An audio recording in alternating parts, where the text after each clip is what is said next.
Today's clinical trials toolkit series is the WVCTSI SOP Quality Management Systems and Standards, and starting a new QIP routine and overview of WVU HRP's routine remote monitoring program.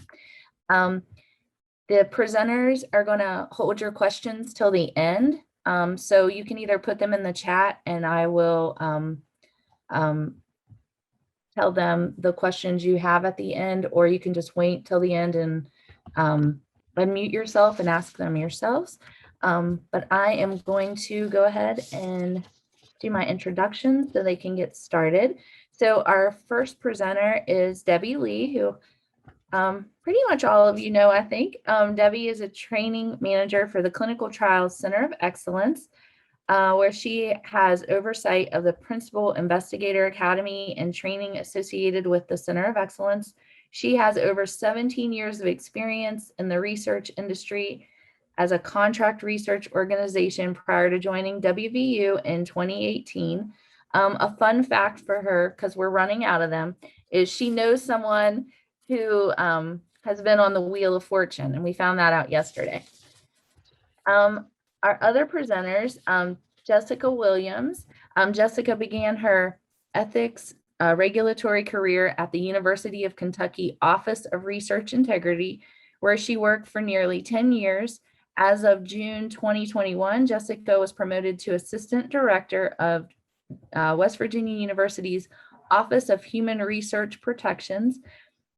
In her current role, she oversees the daily management and responsibilities of the WVU OHRP, oversees the development and interpretation of department policies to ensure compliance with all applicable regulations and policies, oversees the department's AAHRPP accreditation process, and provides oversight of the education and quality improvement program at WVU OHRP. A fun fact about Jessica is she has vacationed at a relative's private island off the coast of Belize, which is pretty cool. And then Cassandra Lambert. So Cassandra is the Continuous Improvement and Education Manager for the Office of Human Research Protections at WVU. She began her IRB career at the University of Colorado, where she served as an IRB review specialist before transitioning to the University of Kentucky to focus on quality improvement, education, and outreach. She utilizes this experience in her current role at WVU OHRP, where she oversees the education and quality improvement programs. A fun fact about Cassandra is she has visited or has been to all 7 continents. So with that, I'm going to announce it again. If you'll put your name and email address in the chat for attendance purposes. And if you're a WVU employee and you would like continuing education, if you would indicate that by your email address, that would be great. And with that, I'm going to pass it over to Debbie Lee. Okay, well, thank you so much, Carrie. Obviously, I need to do some more fun things before the next time I present. So I have another fun fact for you. So like Carrie said, today I want to talk about our CTSI SOP, Center of Excellence. It's Quality Management System and Standards. So Quality Management System is a quality policy and clinical trials governance framework. Organization structure and responsibilities, data management and document control, written policies and procedures, compliance of internal quality assurance auditing, quality control, and monitoring processes. And it also is a continuous improvement in clinical research. Clinical research personnel education and training program. So the quality policy and clinical trials governance framework, we want to meet the expectations of, the World Health Organization. Of course, we've all heard of the FDA, the HHS, the Office for Human Research Protections, ICH, the Code of Federal Regulations, and technical requirements for registration of pharmaceuticals for human use, with emphasis on ICH good clinical practice. So WVU and Health Science Center leadership, including Senior Executive Clinical Research Committee, provide support for quality initiatives, ensure implementation and maintenance of research governance principles. And then we do have WVCTSI, which is the Clinical Trials Center of Excellence. And that's the overarching structure, and it brings resources to the clinical research community to improve study conduct processes and compliance. So you have your organizational structure and responsibilities. So here's a picture of my PI. He has lots of balls going, right? A lot of things going on with research. So guess what's going to happen? Now he or she has the ultimate responsibility, but can some of those balls come your way? Absolutely. So you have to be able to ready to catch them. But you also, with those responsibilities, you also need to make sure that you're signing off on a delegation of duties log, or you have a process in your department so that is documented as well. For the data management and document control, record management and retention will be in accordance with our SOP. So we have an SOP on data management, security, confidentiality, sharing, transmission, and archiving. And I will provide these slides afterwards. So you can definitely click on the link, and I'm actually going to go and show you where the SOPs are actually housed on our website, so you can see that as well. All quality assurance completed tools and audit reports will be maintained according to clinical research record retention policies, but separately from the clinical data and research files. So written policies and procedures, clinical research teams, departments are expected to develop written operating procedures to establish standards with regards to clinical trial conduct. The COE definitely can assist with that process as needed, so feel free to reach out to us. And by us, I mean Shelley Welch and Jason Roberts. So compliance, so internal quality assurance auditing, quality control, and monitoring processes. So institutional internal audits can be routine or for cause and can be led by the COE, which is a Center of Excellence, and or research team members.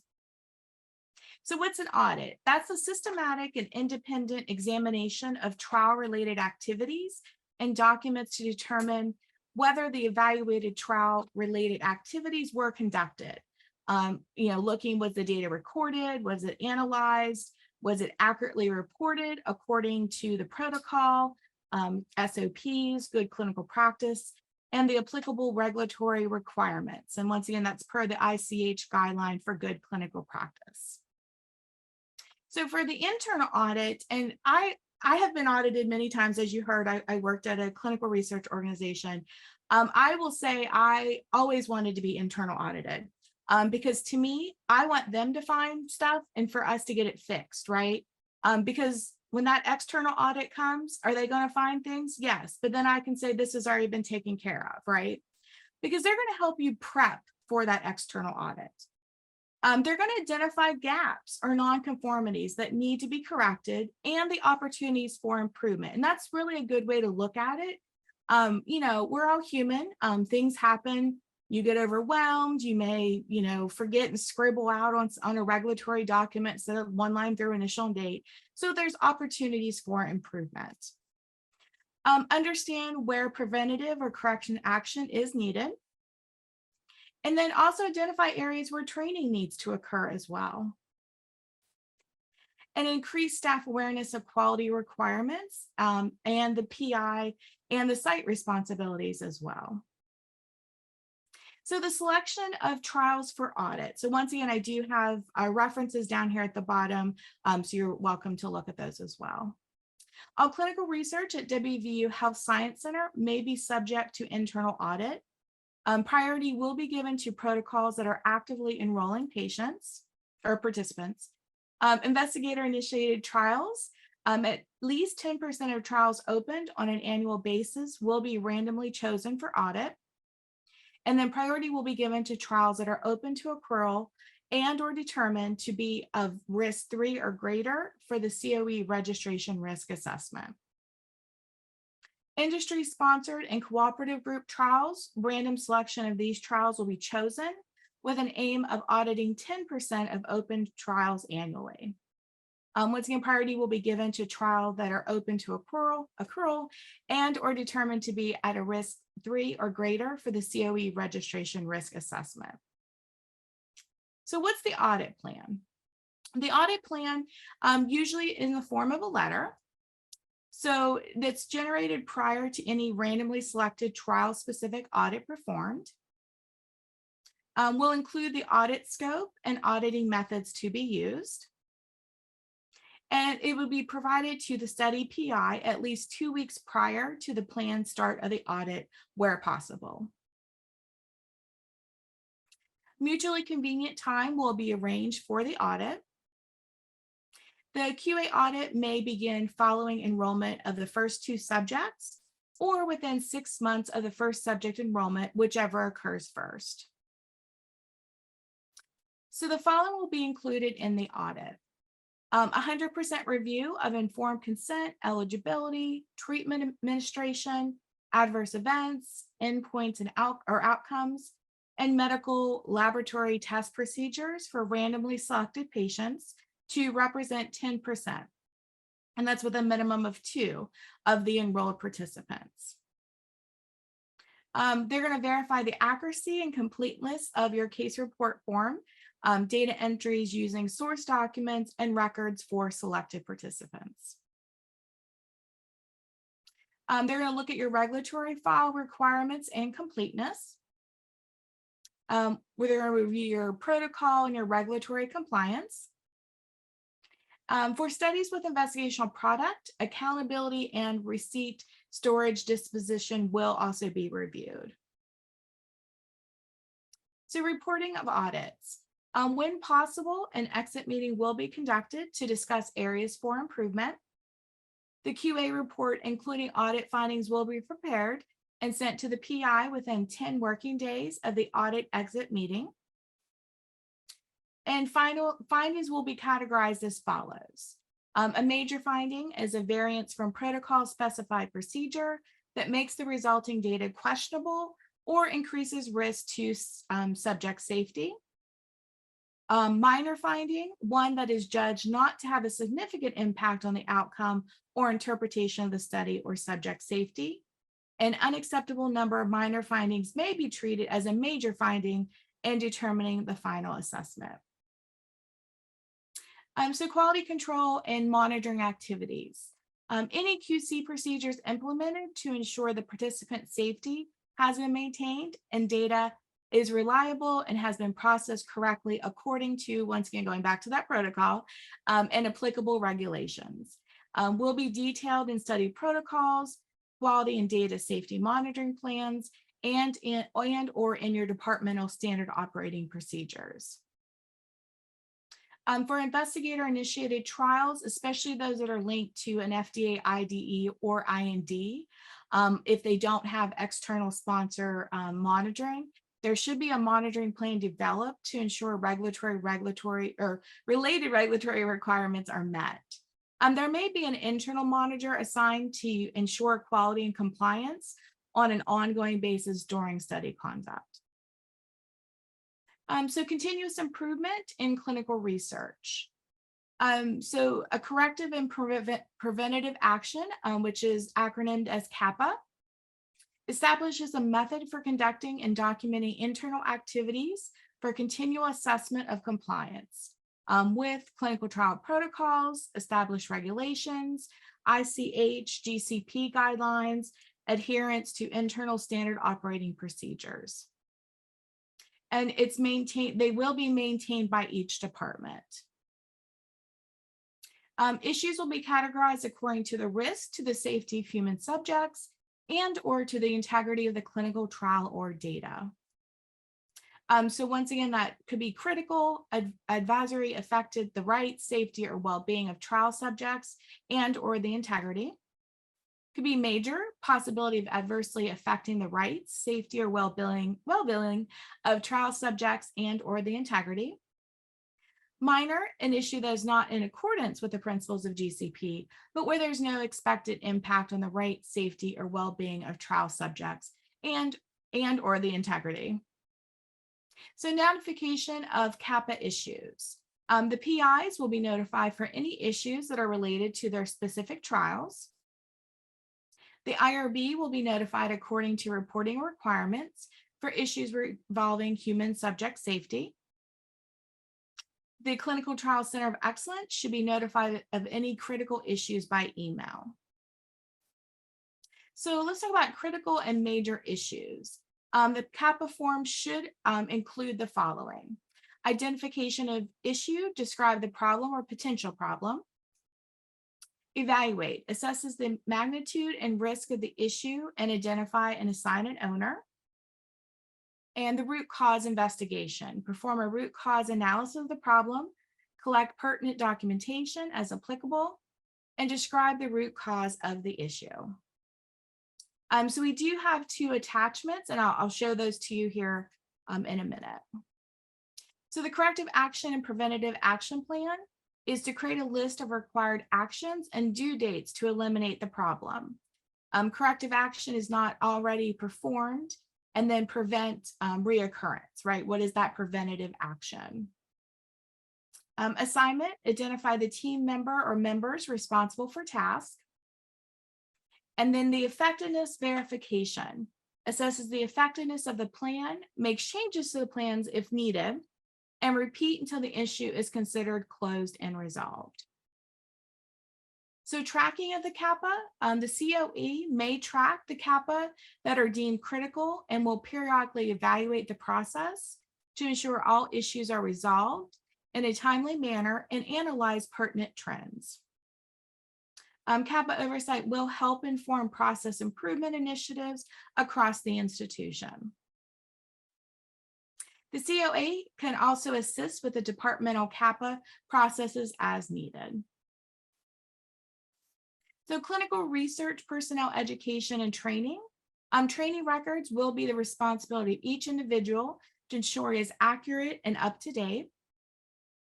At minimum, your CV is signed at least every 2 years, your licensure as applicable, evidence of continuing internal and external training, comprehensive onboarding, and continuing education training program as well.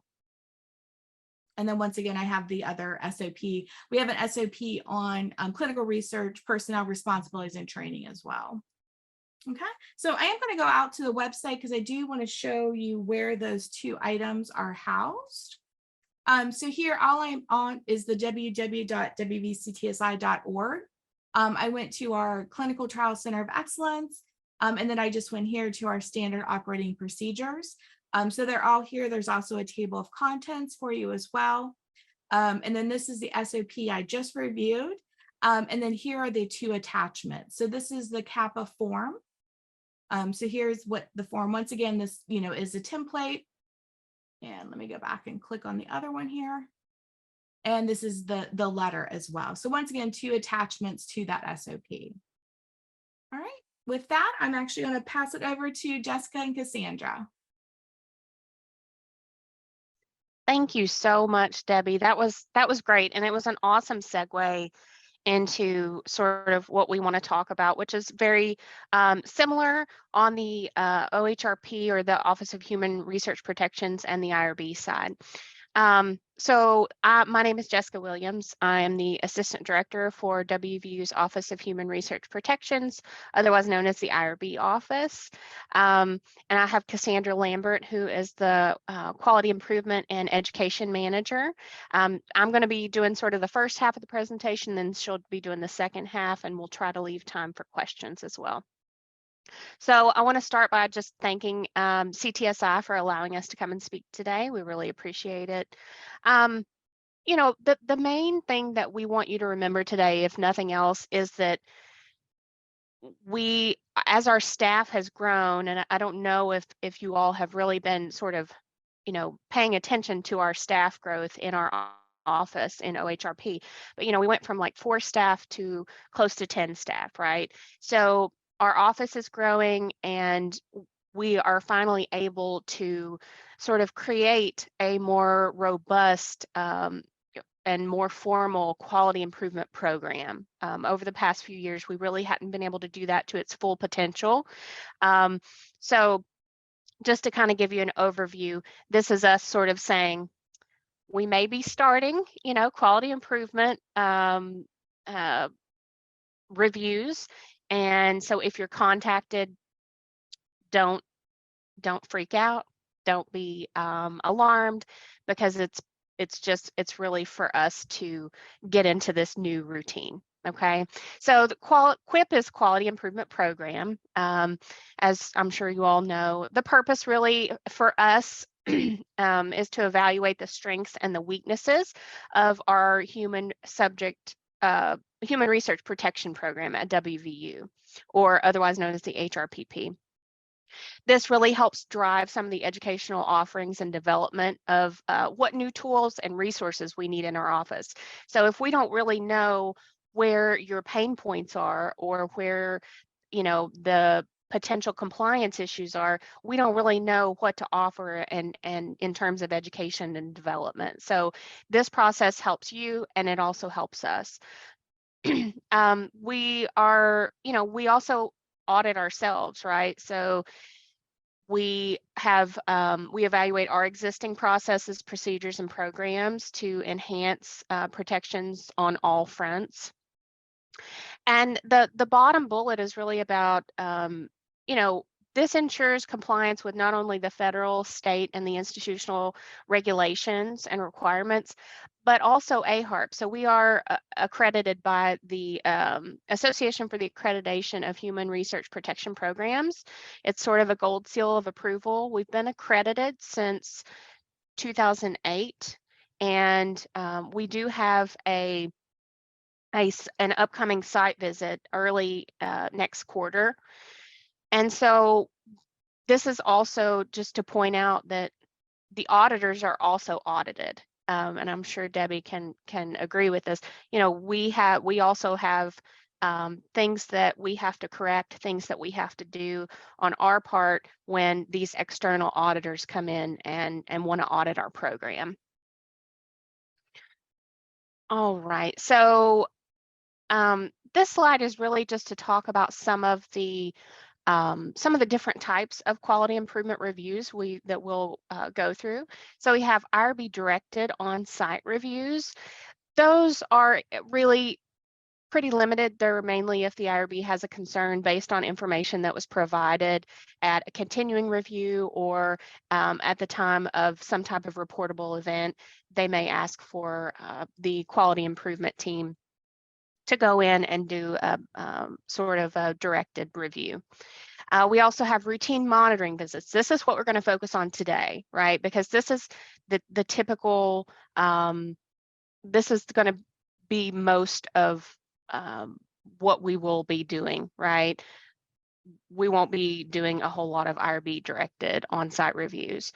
And then we also have administrative assessment reviews, which are sort of internal reviews of IRB meeting minutes, KC protocol submissions and attachments. And Cassandra, you can go to the next, or there you go. And then the bottom one. And then we also have PI self-assessments that are available, which, it can help if, it's always good to audit yourself as well. Next slide, please. So like we mentioned, the focus for this presentation is really on these routine monitoring visits, and just to let you know what our plans are and, how it's going to be sort of implemented.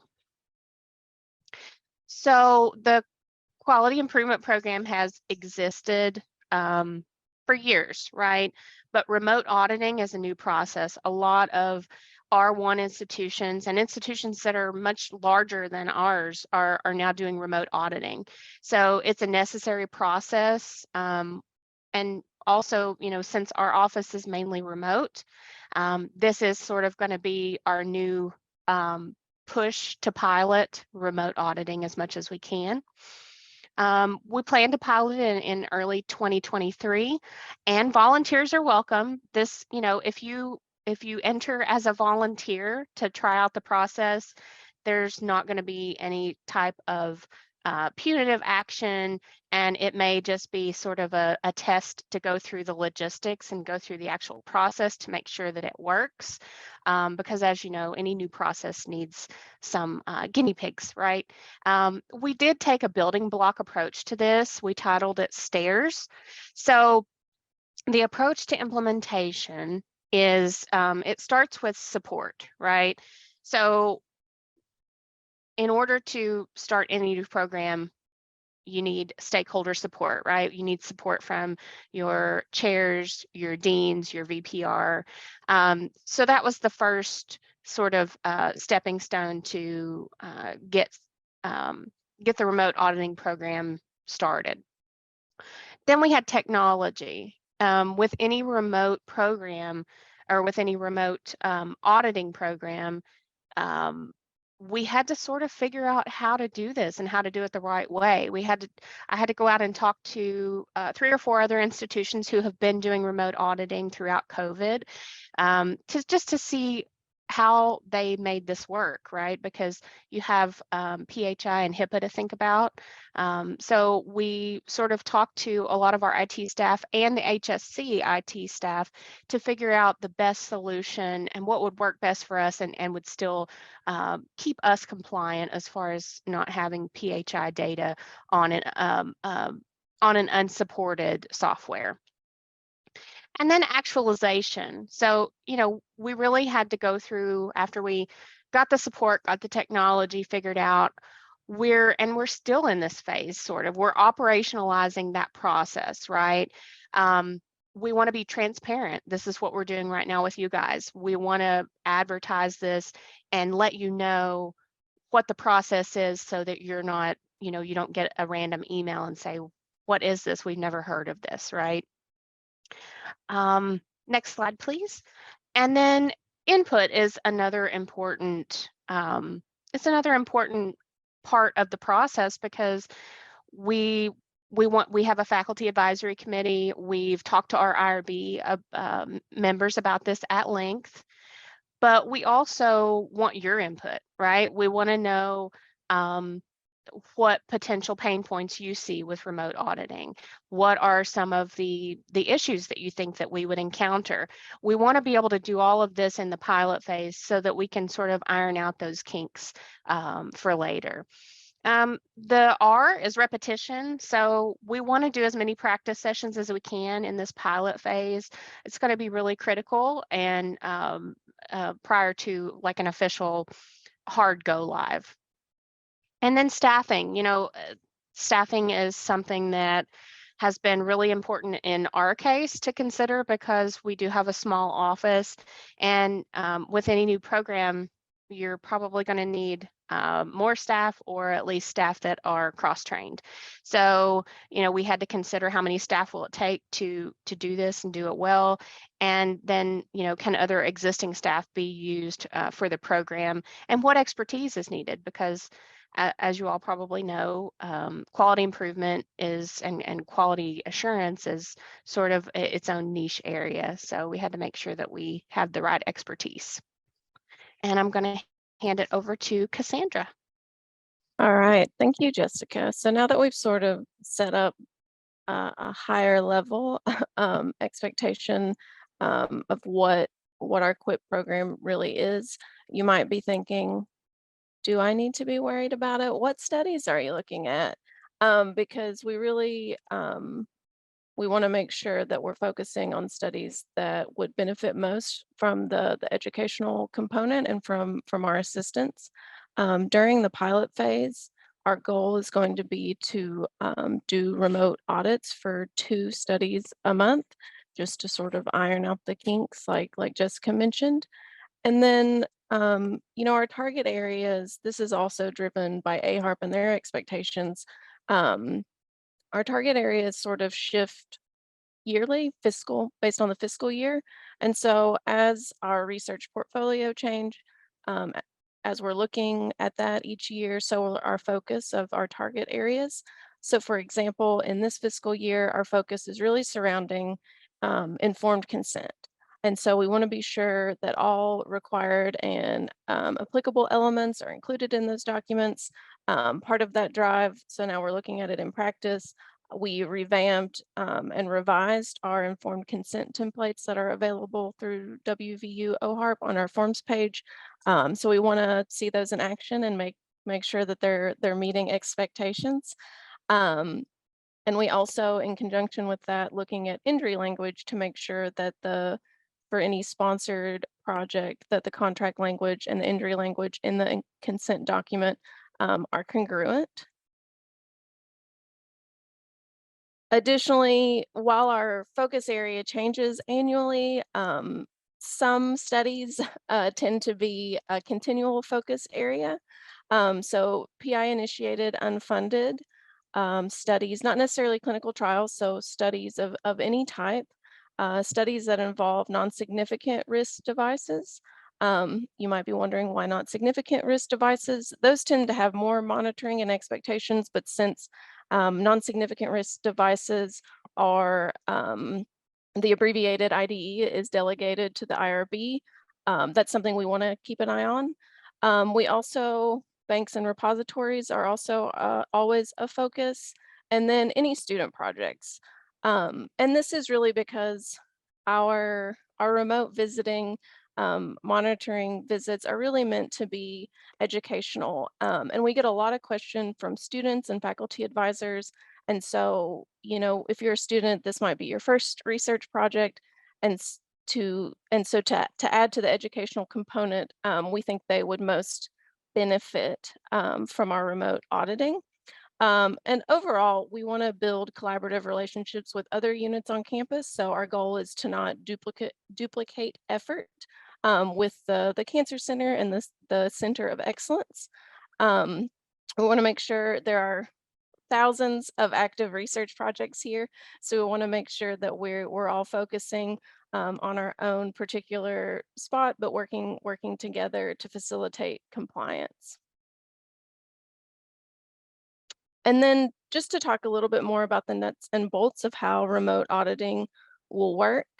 It's very similar to a regular monitoring visit. The big difference is that you're providing the documentation via SharePoint is what we've landed on, the HSC SharePoint that is HIPAA compliant, and that the meetings with the study teams will be conducted like this on Zoom. And the big thing we want you to remember is that, especially in the pilot phase, but even beyond that, study teams are always encouraged to ask questions, and we always want to provide, and we welcome the opportunity to provide clarification on anything regarding the process or any of the findings that might occur from the monitoring visit. But essentially, after we've selected our monitoring visit protocols, we will notify the study team via email. There's a brief pre-review questionnaire, and then especially in the beginning, we're going to encourage people to opt in to the pre-review meeting just to walk through the SharePoint. We have documentation and information on how to upload everything, but we know it's a new process. And after spending more time in SharePoint, I'm happy to provide assistance to make sure that's not a difficulty or a frustration. And then our team at OHARP will review the record, and then we'll have another meeting to discuss any findings. And of course, you'll receive a report for your records. We don't want anybody frantically taking notes as we're going through things. We want to provide you with that documentation.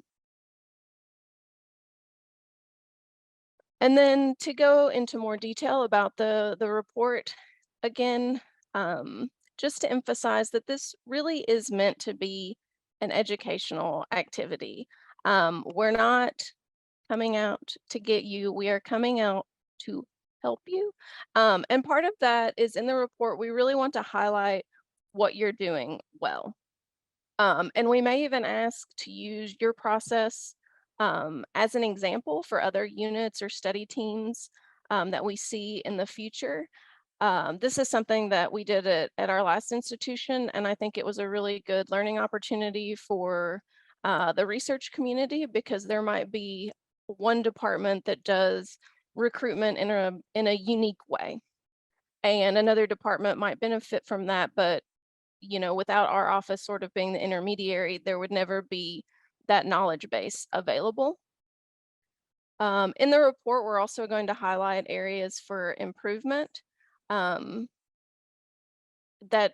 If you review anybody, you're always going to find areas for improvement. So don't be discouraged if there are areas that we suggest you change a process or sort of more adhere to a process that you've explained in the IRB protocol. And then there will be specific action items related to those areas of improvements that have an assigned time period that you'll need to address those. And then if left unaddressed, of course, it might have to go to the IRB. And we don't say that to be scary or intimidating, but really to emphasize that with the educational component, the goal is compliance. So if we do identify areas for improvement, we're always going to give you a rationale. That's my big thing. Like, I always want to tell you why we're asking you to do something. It's never just a because I said so situation. It's going to be based in the regulations or WVU institutional policy. But just be aware that those are things that must be addressed. Otherwise, items generally, unless they meet to the level of a reportable event, won't go to the IRB so long as they're addressed. All right, I think our slides got out of order, but this is just more information about the SharePoint. So this will be new information that's not necessarily included in WVU KC. So in your protocol application questionnaire, you may have uploaded attachments for surveys, or obviously the consent document or other participant-facing items. But on the remote auditing monitoring side, we are going to want to see those fully executed consent forms, the information that's been completed by participants. And in SharePoint, when you log in on the landing page, there will be information about how to upload those documents. Study teams, all study teams that are selected for the remote auditing visit see the same landing page, but the SharePoint's configured in a way that you only see your specific folder. So no one else is going to see your name, your protocol number. You won't know who else has been subject to a monitoring visit, and they won't know that about you. Just to confirm that, that's something we've worked really hard on in SharePoint, just to make sure that that's not, there's no chance of that happening. And then overall, the goal of the process is to increase compliance and really reduce those errors by study personnel and increase adherence to the approved protocol. I won't know until we start doing this here, but I know in previous institutions, we would get a lot, especially student projects or new PIs, of submissions where they've submitted something to the IRB that it's language that somebody else had that was approved, and they submitted it because it was previously approved. And that's fine, so long as that's actually what you're going to do. So if you say you're going to store your data, on your BlackBerry, true story, in 2022, that's probably not accurate. Or that your online survey that you're doing is going to be stored in a locked drawer in a locked office. What is going to be stored? So those are things that we should be catching on the front end, but and extreme examples. But just to say, to be sure to submit what you're actually doing for your protocol, because that's what we're in the monitoring visit coming to check. And then you can see that we really want to emphasize and get this that the goal really is education and what we're all here for, human subjects research protection enhancement. So compliance leads to more ethical research and more adherence to those requirements for human subjects research protection. And again, the process is not meant to be punitive. Please don't feel like you're being targeted or you're unlucky. This really is meant to be an educational service. And we had a lot of doubters at my previous institution, but most people, based on feedback, felt really positive about the experience after it was over and found that it was useful. We'll probably utilize similar feedback surveys throughout the pilot phase and beyond. We always want to continually improve our process. Like Jessica said, we are also subject to audits and continual improvement. And some of that feedback comes from you guys. We want to make sure that you know that your feedback is valued. So if there's anything throughout the process that doesn't make sense, or you think, you've seen somewhere else something that could work better, please let us know. And then I just wanted to touch base again on implication for other units. Like we said earlier, there are thousands of protocols. So there's lots of opportunities for monitoring, even while there are several units that do quality improvement on campus. We do aim to reduce duplicate reviews because that would start to feel targeting, wouldn't it? If you had us come, COE come, cancer centers. So there will be some coordination in those efforts. We definitely will loop in other units as applicable. We don't want to be siloed, and we really want to work together cooperatively with other units to make sure that research is being conducted in a compliant way and at the highest standard. WVU, I know we're still adjusting to our R1 status, and we're growing. Like Jessica said, it's not just our office, it's everywhere, and that these high expectations and these types of programs are really similar to our other, benchmark institutions. And then one new plug, like I said, we really want to be cooperative and really provide a service to the research community. So we've initiated a QIP working group.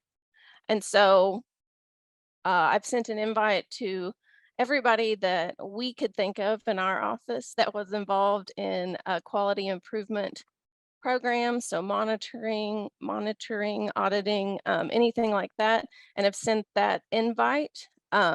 These will all be monthly meetings. We're only having one before the end of the year because of the holiday season, but in the new year, we expect that there'll be monthly meetings. And we really just want to learn and share processes. So, we have our way of doing our routine monitoring. COE has theirs. Other units have internal sort of monitoring that may look a little bit different. Obviously ours is really IRB and sort of human subjects, how you interact with human subjects focused. And also we want to share recurring findings to drive educational opportunities. Maybe there's a collaborative effort. Maybe somebody has an educational tool that another unit can share. So I say all that to say, if I have missed you in the invitation email and you have a position that works in quality improvement, please email me at cassandra.lambert@mail.wvu.edu. It's a long email.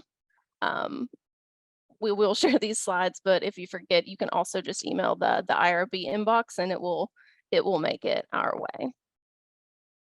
And then last, to leave time for questions, just want to plug a couple upcoming outreach initiatives and standing ones. So if you need help with a project, we always have the ability to assist, and we have a support request, or you can email us. That's on our website under Contact Us.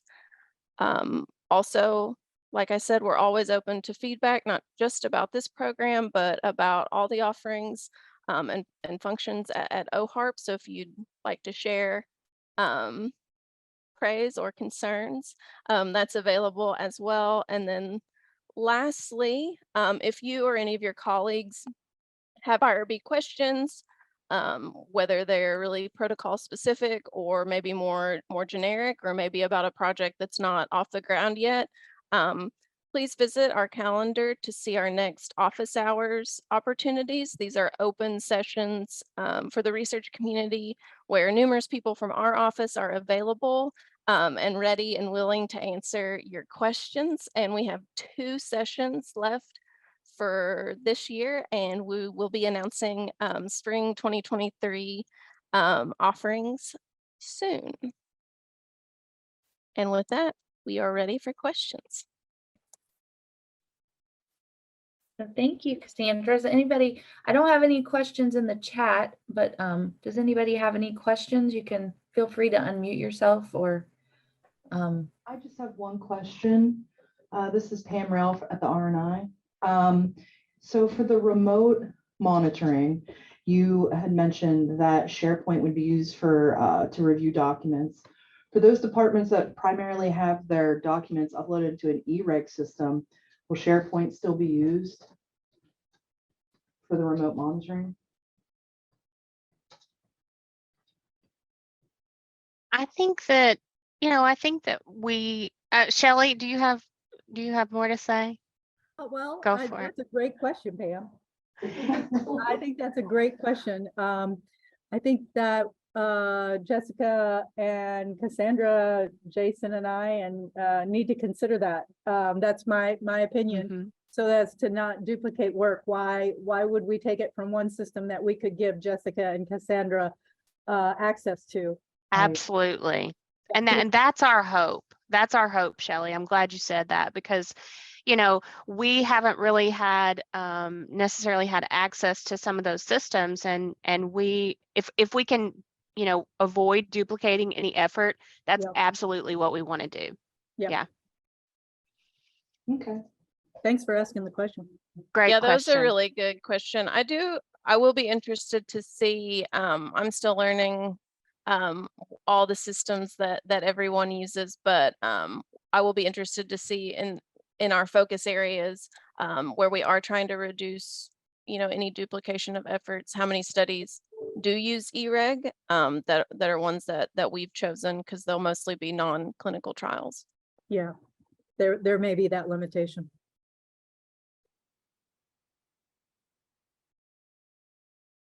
Any other questions? We're ready for them. When are you going to start, Jessica? We're thinking, we've been practicing with logistics a lot, just to make sure that it really works the way that they say it works. So we're thinking we're going to start piloting in January of 23. We really want to get it up and going. Okay. By then. Okay. And just to, beyond E-reg, to add to Pam's question, we are open to these questions, anytime. We don't want you to duplicate effort as well. So if there's another system that you use, so I know a lot of people use RedCap or Qualtrics, and there definitely is the ability to add us on a limited time basis to view those documents instead of uploading it. Our process isn't so rigid that we're not able to accommodate, sort of common sense steps to reduce that burden on study teams. I will say, Cassandra, that some study teams, mine, and I do believe RNI as well, and the Cancer Institute have a SharePoint portal as well that, there may be documents regulatory wise that might be shared there as well.